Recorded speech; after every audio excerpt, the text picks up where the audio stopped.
Sebenarnya terus terang awal-awal juga ngalamin yang namanya langsung shock terapi ketika menjadi pebisnis itu tidak sesuai dengan harapan ya.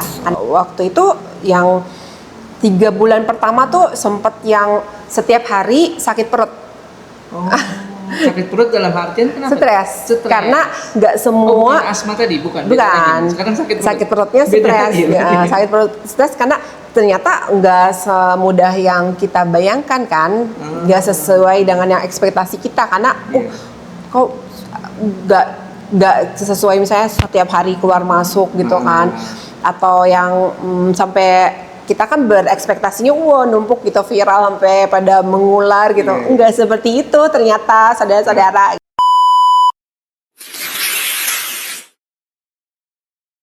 Assalamualaikum warahmatullahi wabarakatuh.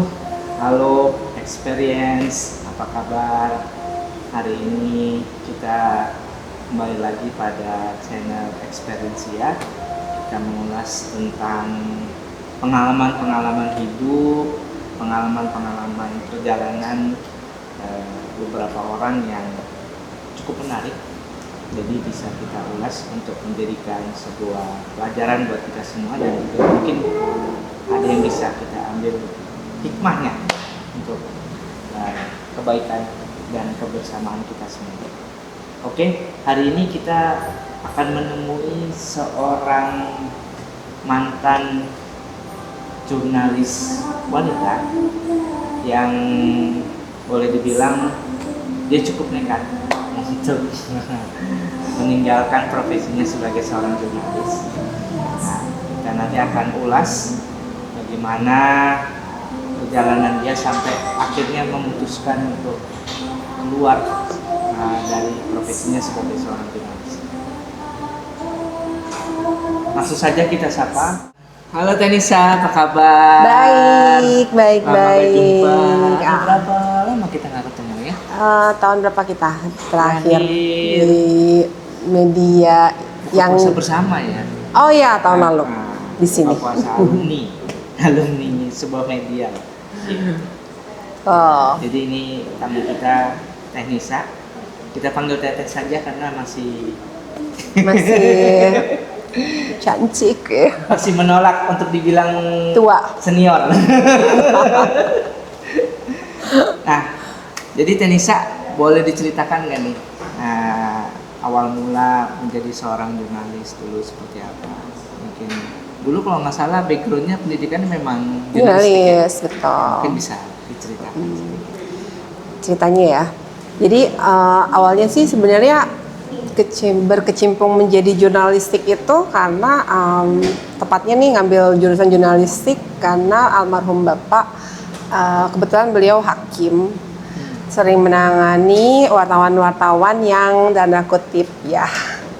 Terus akhirnya dia menyarankan saya untuk menjadi jurnalis yang bersih, katanya yang nggak ada aneh-aneh lah gitu. Jadi kata dia udah ngambil jurusan komunikasi jurnalistik. Zaman itu kan bukan kayak zaman sekarang ya, yang justru kalau anak sekarang kan terserah dia gitu mau jadi apa, karena memang enaknya kan memilih jurusan kuliah dan sebagainya itu sesuai dengan minat dan bakatnya masing-masing gitu. Nah sementara waktu itu kita kayak yang udah deh ikut aja apa kata orang tua. Nah akhirnya alhamdulillahnya sih setelah lulus langsung keterima di media, terus lanjut sampai awal di mana? Di media properti. Oh, media properti. Majalah, sebuah majalah properti di kawasan Pondok Indah lah ya. Oh iya. Saat itu. Nah, nggak lama dibajak ke koran. Waktu itu zaman kita masih ada koran, masih laku Tahun banget tuh? deh. Waktu itu tahun berapa? Tahun 2006 ya. 2006. Nah habis itu nggak lama udah mulai kan era media online. Nah kebetulan saya menikah karena satu ruang di media juga, satu PT, jadi kita harus berpisah. Jadi saya dipindahkan ke yang bagian online-nya. Nah, udah di situ kita ketemu, iya kan? Kita Ini menjadi teman partner satu dulu kantor satu dulu. kantor di media Jadi online teman tersebut. experience. Ini kita Tuh. dulu satu kantor. Kita bestie. Tapi juga sering berantem. Ya lanjut. Udah lanjut. Abis itu ya udah karena emang dari dulu backgroundnya lebih ke lifestyle ya. Iya. Akhirnya ya udah setiap kali ke media satu ke media lain, karena setelah dari media yang kita di daerah Kebon Siri itu lanjut ke media-media yang lain, dan itu selalu dikasih kepercayaan untuk memegang lifestyle. Dan akhirnya pada suatu titik di mana mungkin kalau ke soal menjadi wartawan ya. Ya pengalamannya seru, dari mulai yang kita tuh liputan turun naik angkutan umum gitu, sampai dianterin misalnya dari satu tempat ke tempat lain, sampai yang menarik ya bisa kita mewawancarai gitu, bertemu dengan tokoh-tokoh yang kayaknya dulu cuman bisa kita lihat di layar kaca gitu. Salah satunya kayak dulu saya sangat mengagumi Bapak Erick Thohir ya. Beliau tuh kan kayaknya wow, dulu tuh rajanya media. Terus yang zaman dulu kuliah pokoknya pengen kerja di tempat dia gitu dan sebagainya. Tapi akhirnya malahan karena kita menjadi kerja di media dan bisa bertemu dengan beliau langsung, dan kita bisa mewawancarai sampai yang speechless karena kayak dreams come true gitu kan. Atau bahkan ketemu sama sekelas ya presiden gitu, yang ibu negara gitu, tapi apa sih ya, itu yang semua pelajaran yang emang sebagai wartawan yang emang kita dapatkan gitu loh. Cuma kan di satu sisi sebagai wartawan ya dalam tanda kutip kita tidak bisa kaya gitu ya, walaupun juga memang menjadi kaya atau tidak itu tergantung dengan nasib dan ya karena memang tergantung juga sih ya, ada juga yang menjadi wartawan bisa menjadi kaya, tapi kebetulan kalau saya sih ya rasanya susah untuk menjadi kaya seperti itu. Akhirnya juga dulu kan juga beberapa kali bertemu dengan para pebisnis ya. Nah, dari bisnis satu dan bisnis lain sampai juga bahkan kepada di dalam diri tuh kayak waktu bahkan pas lagi hamil ya, itu tuh melihat bos yang punya media kita gitu, sampai berpikir ya Allah gitu, mudah-mudahan anakku nanti bisa menjadi pengusaha seperti beliau gitu, sampai segitunya. Cita-cita menjadi jurnalis seperti ibunya gitu? Enggak boleh, karena kenapa nggak boleh? Pokoknya nggak apa-apa orang tuanya udah bisa sampai di titik seperti ini, tapi anak-anak harus lebih lagi. Sebagai orang tua pasti kita pengen sebelum kita seperti masuk itu. ke dunia bisnisnya, itu kan tadi Tenisa cerita tentang bagaimana senangnya ya. Iya. Tapi kan namanya kehidupan itu nggak selalu manis-manis saja. Life is never flat gitu kalau kata sebuah iklan gitu ya.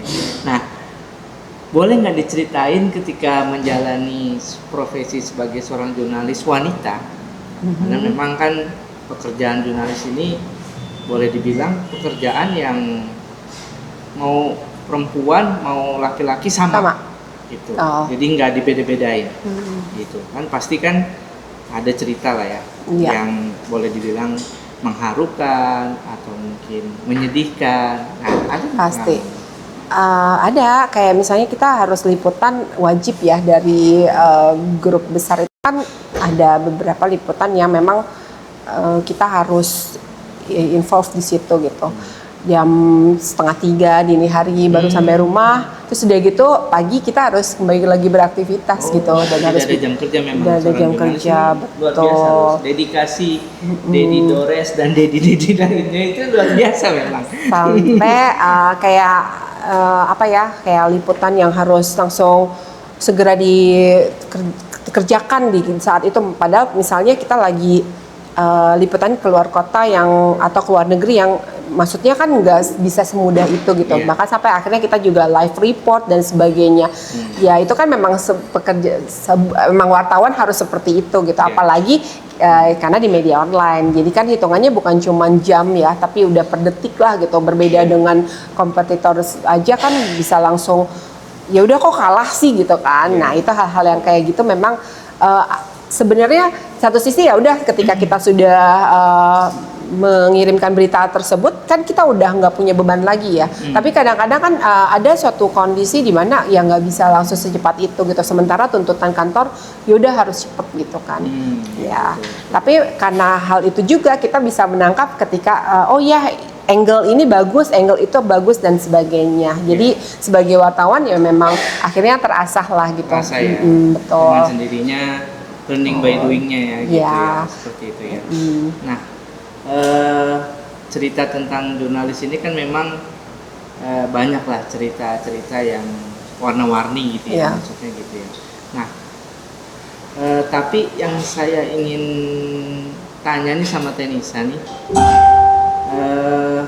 tadi kan cepet cerita tentang ketika lagi hamil anak pertama ya, anak pertama ya, itu sampai berkeinginan dalam hati bahwa anak saya mudah-mudahan menjadi seorang pebisnis. Iya. Sebenarnya kan banyak profesi, tidak hanya bisnismen. Ada menjadi seorang guru, ada menjadi seorang dosen, ada menjadi seorang karyawan swasta atau mungkin perusahaan-perusahaan swasta atau mungkin ASN, mungkin kan, atau mungkin tentara atau mungkin polisi. Nah, kenapa sih Tenisa ini pengennya berdoanya itu menjadi seorang bisnismen? Iya, gitu? karena kan bos besar kita waktu itu ya memang sukses banget ya gitu loh. Mungkin sekarang juga masih sukses, tapi kan juga ada banyak bermunculan bisnismen lainnya ya yang nggak kalah suksesnya dari beliau. Nah saat itu saya sampai yang maksudnya takjub lah gitu karena memang wow gitu ya. Jadi pebisnis ternyata bisa sampai mendapatkan ibaratnya lo bisa beli dunia gitu loh. Ya kan, lo bisa mendapatkan apapun yang lo mau gitu loh. Jadi ya memang itu kayak materialistis ya, tapi kan ya memang ya kita hidup di dunia ini ya pasti ujung-ujungnya tetap ada materi gitu. Tapi kan. profesi lain bukannya sama juga ketika dia memang sukses juga betul. bisa seperti itu kan? Betul. Ya tapi kenapa sih bisnis gitu? Karena berpikirnya gini sih, kalau misalnya kita kan nggak mungkin sama jadi karyawan, nggak mungkin kita mau terus-terusan menjadi ya ibaratnya budak korporat gitu loh. Jadi kenapa enggak kalau misalnya kita memiliki kemampuan untuk menjadi pebisnis gitu. Jadi dan lagi kan kita punya banyak karyawan, maksudnya membuka banyak lowongan kerja untuk mereka, juga untuk secara apa ya, untuk akhirat lah gitu ya. Maksudnya kita tuh punya bekal gitu loh. Kita setelah menjadi mungkin perpanjangan tangan Tuhan gitu loh untuk mereka ini menjemput rezeki masing-masing. Itu sih. Jadi itu yang lebih kepada kayaknya mulia banget cita-citanya. Gitu. Jadi udah menjadi seorang jurnalis, sekarang terjun dunia bisnis, pengen bantu banyak orang. Mudah-mudahan usahanya terus berkembang. Amin ya Allah, doain. Nah, Tenisa sebenarnya dunia bisnis itu sebenarnya dunia baru atau memang di keluarga besar atau mungkin turunan dari ayah atau ibu ada yang memang terjun ke dunia bisnis? Kalau dari keluarga misalnya sepupu segala macam itu ada gitu ya. Tapi kalau dari keluarga inti tuh belum sih. Jadi ada tapi memang bisnis kecil lah gitu lah, dalam skalanya tuh belum besar gitu. Tapi yang keluarga besarnya dari suami justru yang banyak juga ada dapat dari mereka pembisnis lah gitu. Oh, berarti boleh dibilang ini virusnya gitu ya, virus tentang bisnisnya itu datang dari sisi suami ya. Berarti dari keluarga besar suami. Tapi juga kan dari diri emang pengen bisnis tadi yang. Tapi Tenisa sebelumnya pernah bisnis? waktu masih kerja dulu. Waktu kerja itu dulu tuh saking, jadi memang gimana ya, bahkan sebelum kerja zaman kuliah itu seneng banget jualan gitu. Jadi sampai aja lah gitu, yang mulai dari produk kecantikan terus sampai ke es kelapa muda zaman waktu itu pernah jualan Ramadan es kelapa pernah, sampai kita tuh kayaknya kalau zaman Tahun dulu berapa? udah ada viralnya tuh, bisa viral juga sih karena kita jualan cewek-cewek anak kuliahan lah ya gitu di pinggir jalan, terus tapi laris. Itu bagi-bagi takjil apa jualan? Jualan es kelapa tapi sampai bikin orang macet ya karena pada beli. Zaman itu cuma belum ada yang viral-viral di medsos ya Di gitu. mana jualannya? Jalan di Bogor. Jadi barengan sama teman-teman.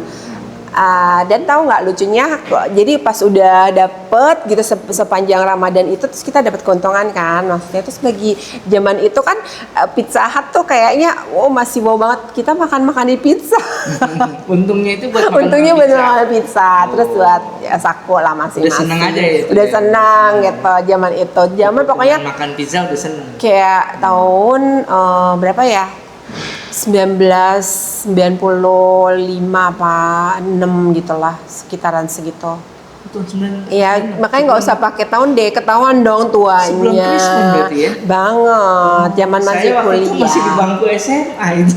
Sorry, 99 itu, nggak maaf, 99 tuh aku baru masuk. Oh, Maaf ya direvisi, nanti 99. di bagian ini aja. Pak, 99 lah. 99 ya. Betul. Saya masih SMA kelas 3. Ya, ya udah saya sebutin lah, tapi mukanya dia lebih boros kan ya pemirsa. Oke, Tenisa. Oke. Kita coba untuk mengulik lagi.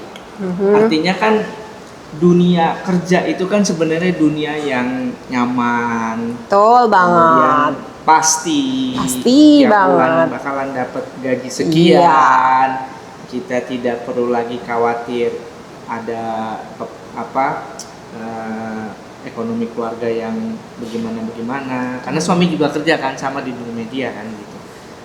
Tapi kok Tenisa Nekat. berani gitu ya membuat keputusan yang boleh dibilang agak di luar nalar, di luar nurul. Kalau bahasa zaman sekarang di luar nurul gitu.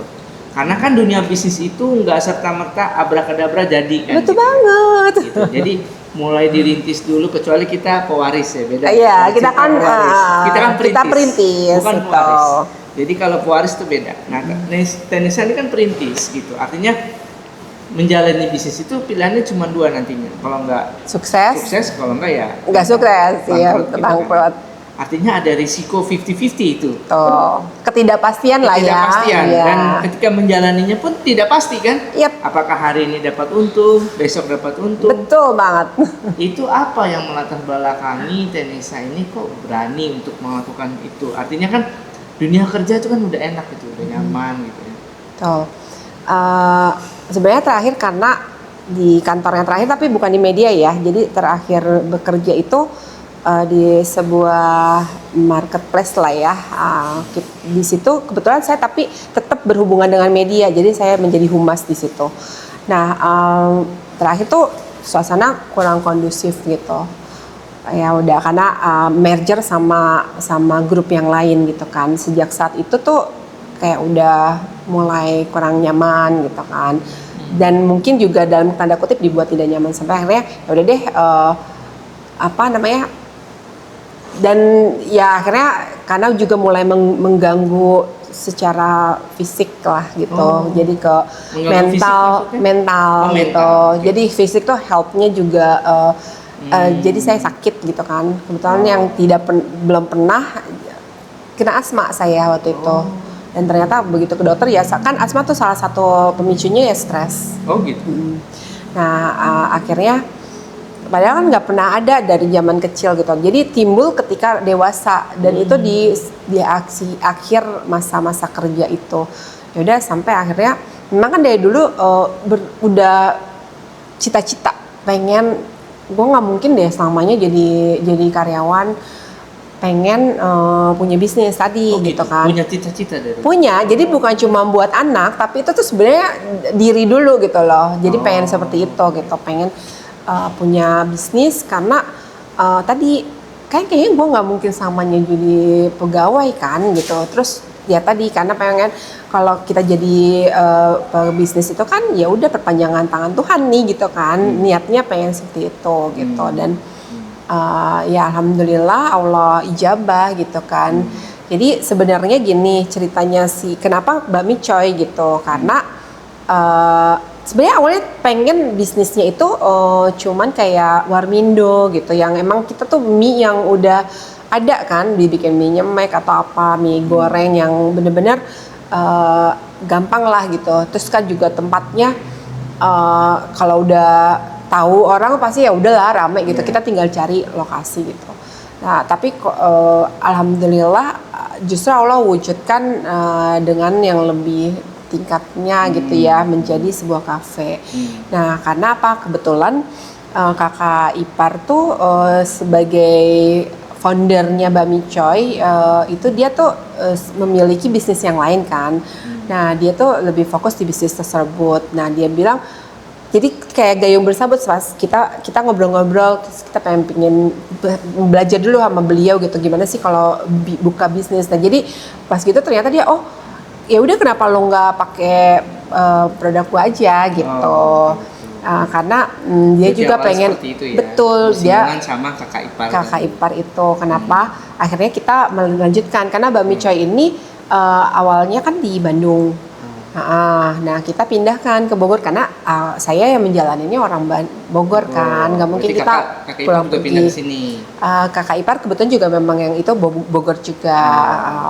Jadi dulu cuma stay di Bandung gitu karena buat ngejalanin di sana. Akhirnya ya udah dipinjemin lah brand ini gitu, karena kan udah jalan semuanya. Karena ya namanya bisnis kalau baru susah kan, kita harus memulai dari nol, media sosialnya juga harus kita perkenalkan dari nol, pokoknya semuanya dimulai dari nol kalau kata SPBU ya, katanya kan dimulai dari nol seperti itu. Jadi ya udah akhirnya kenapa enggak gitu. Ya udah saat itu masih kerja gitu, jadi tapi udah di masa-masa akhir, jadi kita udah mulai mencari udah survei tempat gitu sampai akhirnya ya dipilihlah di lokasi di sini. Ya udah begitu sih. Jadi gitu. Perjalanannya cepat sih. Oke. Nah, berarti kan kakak ipar yang boleh dibilang berperan sangat besar untuk meyakinkan Tenisa nih bahwa gue pengen bisnis nih, gitu ya. Iya. Gitu ya. Nah, ketika menjalani bisnis itu kan pasti ada suka duka ya. Betul. Ada suka duka. Nah itu yang tadi saya bilang, artinya kan tadinya biasa tiap bulan nerima gaji. Betul. Kemudian tiba-tiba ketidakpastian itu gimana mengatasi secara psikologisnya itu gimana? Karena kan pasti kan ketika banget. Orang nggak siap mental kan, aduh saya biasa nerima dulu gajinya kalau nggak salah 50 juta Alhamdulillah udah 2 digit tapi belum sampai segitu sih Pak. Alhamdulillah. Iya itu gimana kiat apa ya mengatasi hal seperti itu? Mengatasinya sebenarnya terus terang awal-awal juga ngalamin yang namanya langsung shock terapi ketika menjadi pebisnis itu tidak sesuai dengan harapan ya, karena kan tentu yang namanya bisnis, apalagi dia di tempat baru ya. Jadi kan sebenarnya kita pindahkan ke Bogor tuh kan berarti tetap aja tetap dari nol gitu loh. Kita kan harus memperkenalkan bisnis kita kepada masyarakat terutama yang di daerah sekitar dong, ya kan. Dalam hal ini di daerah Bogor. Nah, pas waktu itu yang 3 bulan pertama tuh sempet yang setiap hari sakit perut. Sakit perut dalam artian kenapa? Stres. Karena nggak semua bukan asma tadi, bukan. Sekarang sakit perutnya stres.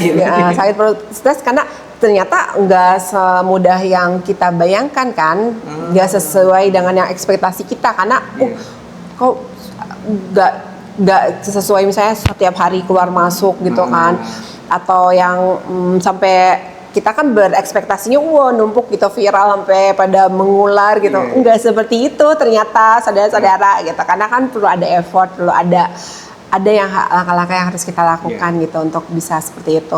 Nah, saat itu ya stres mulu kalau misalnya kosong gitu, nggak ada customer, aduh gitu kan. Sampai akhirnya ya udah kita berupaya untuk di era sekarang ya digital marketing itu kan, ya udah kita memanfaatkan itu untuk bisa memperkenalkan bakmi Choy lebih luas lagi. Nah, untuk soal ke stresnya itu ya sebenarnya tetap berlanjut sih sampai sekarang, tetap ya. Kapanpun namanya pebisnis ya ada stresnya pasti gitu, nggak pernah nggak stres karena setiap harinya apa ya gitu yang harus kita memikirkan, apa ya langkah yang harus dilakukan untuk bisa survive kan tentunya gitu di tengah kan bukan cuma bakmi Choy yang ada, bahkan di Bogor aja kan banyak dong brand-brand dari lokal atau bahkan yang udah pemain nasional yang udah terkenal, kan saingan kita banyak gitu loh, baik yang lokal maupun yang sudah skala nasional atau skala internasional gitu kan. Belum lagi dengan produk-produk lainnya gitu loh. Jadi itu bener-bener luar biasa gitu yang menguji mental tuh nggak habis-habisnya sebenarnya. Itu gimana Tenisa untuk bisa mengatasi itu? Artinya kan ketika orang tidak siap, mungkin bisa jadi mentalnya jadi terganggu kan gitu. Kena mungkin mental dia yang stres stres atau mungkin drop gitu kan. Ya. Tapi Tenisa nih alhamdulillah bisa survive sampai sekarang dan terus semangat gitu kan, kelihatannya energi banget gitu. Kelihatannya. Bagaimana solusinya tuh bisa seperti itu? Apa sebenarnya yang dilakukan sama Tenisa? Apa wiridnya sering gitu? Tapi jujur solusinya berserah sama Allah. Oh gitu ya. Karena jadi gini ya, selain kebetulan saya kan karena saya berpikir dan memang harus seperti itu. Seorang pebisnis itu nggak boleh cuma sendiri. Kita harus punya ruang lingkup yang lebih luas kan. Makanya kenapa saya bergabung dengan komunitas-komunitas yang ada di Kota Bogor. Baik itu dengan IWAPI, mungkin tahu ya, Ikatan Wanita Pengusaha Indonesia, dan juga dengan Perempuan Indonesia Maju. Nah di sana itu akhirnya terbuka lah gitu peluang-peluang kita untuk semakin menyebarluaskan virusnya bakmi Choy gitu loh. Dari yang tadinya nggak terkenal, belum ya alhamdulillah bukan sekarang udah terkenal banget, belum sih, masih PR banyak, tapi setidaknya orang sudah tahu bakmi Choy gitu loh. Udah ada saya sebagai owner tuh dikenal, oh ya itu ownernya bakmi Choy gitu. Bahkan sampai diajak untuk berkolaborasi ke berbagai acara-acara lah gitu ya, baik yang diadakan oleh Pemkot sampai ke acara-acara yang di luar itu gitu loh. Dan selain itu tadi benar, kita sebagai umat manusia kan itu kita seikhtiarnya kita manusia ya, untuk tapi kan juga nggak lepas gitu loh dengan yang di atas gitu. Jadi ya secara betul bukan cuma hablum minanas tapi juga hablum minallah. Jadi memang ya kan bisnis itu 70%-nya ke atas, justru 30 bukan 99%. Benar kan? 30%-nya baru ke antar manusia gitu. Itu sih paling. Ya bukan berarti saya ahli surga, nggak tahu. Cuman semakin saya menjalani bisnis, memang saya merasakan ya kita berserah aja sama Allah. Karena kan emang kalau cuman kita melakukan sesuatu yang ini aja kan belum tentu juga gitu kan. Tapi kita kan minta sama yang pemilik gitu loh. Jadi minta bukakan orang ya. Sampai saya bermanifest ke diri sendiri, ya Allah aku yakin Engkau akan selalu datengin konsumen gitu loh setiap harinya, itu gitu yang selalu saya doakan nggak putus. Termasuk juga saya minta afirmasi positif, minta juga sampai ke karyawan yang bekerja di sini juga selalu berdoa gitu loh, untuk karena kan di sini ya udah kita sebagai tadi perpanjangan tangannya Tuhan ya untuk gitu. Nah iya. Jadi experience, teman-teman experience, tadi sudah sangat menarik sekali bagaimana Tenisa bisa boleh dibilang mengambil keputusan yang sangat berani ya, ibarat kata lompat dari sebuah pesawat hanya bermodalkan parasut gitu, hanya bermodalkan parasut untuk terjun dan tidak tahu nih di saat terjun itu ada kejadian apa-apa nggak tahu, dia hanya yakin bahwa Allah itu akan menolong gitu ya, Allah itu akan hadir bersama kita. Nah, Tenisa, salah satu poin penting ketika Tenisa terjun untuk menjadi seorang pengusaha mie ayam namanya Bakmi Coy ini di Kota Bogor. Jadi nanti teman-teman bisa juga search nama Bakmi Coy di Google gitu ya. Pakai TJOI ya. Pakai TJOI tapi ya. TJOI, cetakan nama ejaan nama. Ejaan nama. Sosmednya namanya Sama, Bakmi Coy. Oke. Nah, ada nggak yang bisa teman-teman experience ambil hikmah atau mungkin pengalaman-pengalaman dalam menjalani bisnis, atau ketika tadi ya terjun dari dunia nyaman di perkantoran kemudian ketidaknyamanan menjadi seorang bisnis, apa yang bisa di-share sama Tenisa ke teman-teman semua ketika dalam kayaknya saat-saat ini kan dimana saat-saat orang tuh persimpangan jalannya, kondisi ekonomi lagi nggak baik-baik saja, perang lagi banyak kan, antara pilihan terus bekerja atau menjadi seorang wira swasta. Sekarang banyak orang mengalami di persimpangan itu gitu. Nah, sebelum mengambil keputusan pastikan ada pertimbangan-pertimbangan. Nah, Tenisa bisa kasih advice apa nih sama teman-teman yang saat ini lagi berada di persimpangan tersebut? Ya kalau sebenarnya emang pastinya sebagai karyawan pasti kita udah pasti ya, yang tadinya selalu mau achieve nggak achieve di target apapun, kita pasti dapat uang sesuai sama kita digaji sama perusahaan. Sementara jadi pebisnis itu justru kita harus menggaji ya, benar kan?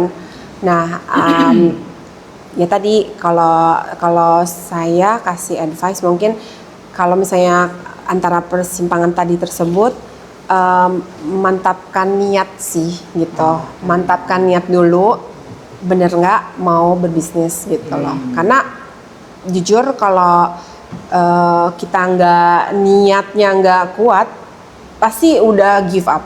Give up itu paling gampang ketika menjalani bisnis, karena di dalam perjalanannya masih banyak ditemukan tidak sesuai dengan ekspektasi. Bahkan sampai sekarang pun ya saya juga masih menemukan itu gitu loh. Tapi kan kita berusaha untuk menjalani terus gitu, terus memperbaiki. Kalau masih ada yang kurang ya udah kita perbaiki, apalagi yang harus dilakukan ke depannya.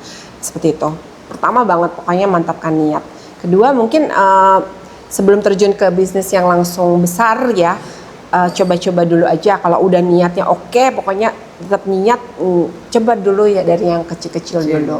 Mungkin itu karena terus terang saya juga langsung agak besar ya di kafe dan sebagainya, itu kan operasional nggak murah, dan itu tentunya yang menjadi PR terus di setiap waktunya.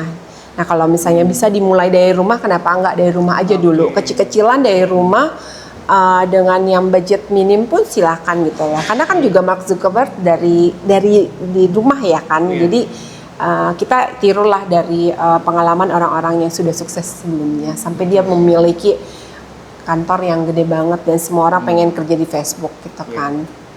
Seperti itu. Terus ya yang ketiga yang paling penting itu kembali kepada, kalau saya ya karena saya muslim ya saya kembaliin kepada Allah gitu loh. Pokoknya apapun yang kita lakukan itu kan ikhtiar kita sebagai manusia, mau itu kita kencengin digital marketingnya, era digital ya sekarang kan, atau kita melakukan apapun, mau kita aktif di kegiatan ini dan itu dan sebagainya, tapi itu manusia gitu, kembalinya ke atas karena dia yang memberi, dia yang kasih, dia juga yang, saya yakin setiap apapun yang diberikan sama Allah itu ya memang itu yang terbaik buat kita gitu loh.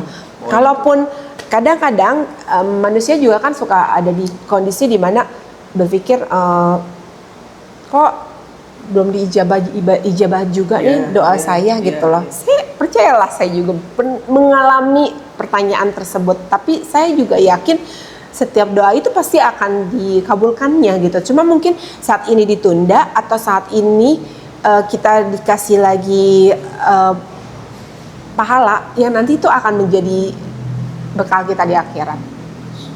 Seperti Luar itu, biasa. 3 aja paling utama. Luar biasa. Bukan ahli surga sih, ya mudah-mudahan tapi jadi ahli surga, amin. Cuman karena sekarang ngerasain banget ketika berkecimpung di bisnis tuh 3 hal itu sih yang saya benar-benar rasakan. Oke, sobat experience. Jadi memang 3 poin tadi ya. Yang pertama adalah mantapkan niat. Yang kedua adalah awali dari hal yang kecil. Karena memang banyak orang-orang karena punya duit ya, dia pengennya langsung gede aja gitu, langsung wah lah gitu. Memang mungkin dari segi dari segi branding mungkin bisa bagus, tapi belum tentu dalam operasional perjalanan bisnisnya itu bisa sanggup sesuai dengan apa yang diharapkan.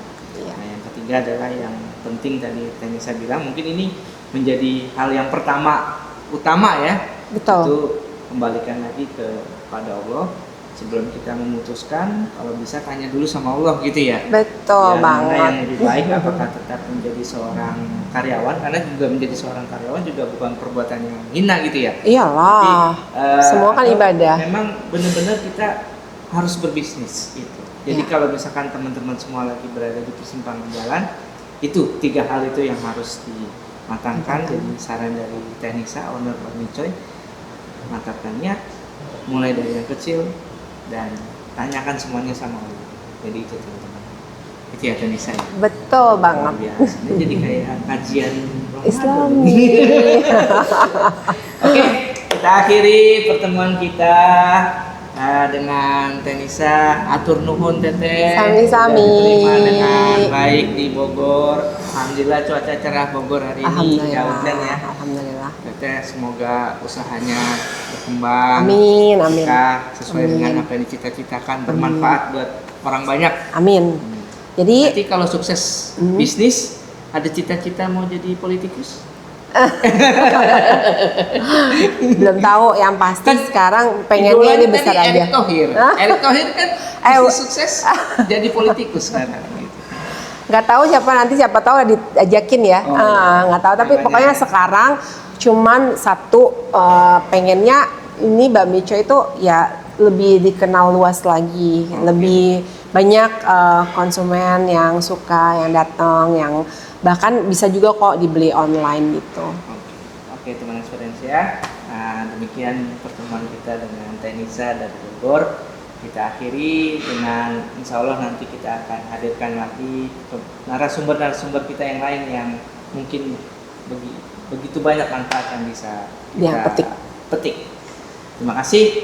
Assalamualaikum warahmatullahi wabarakatuh. Waalaikumsalam.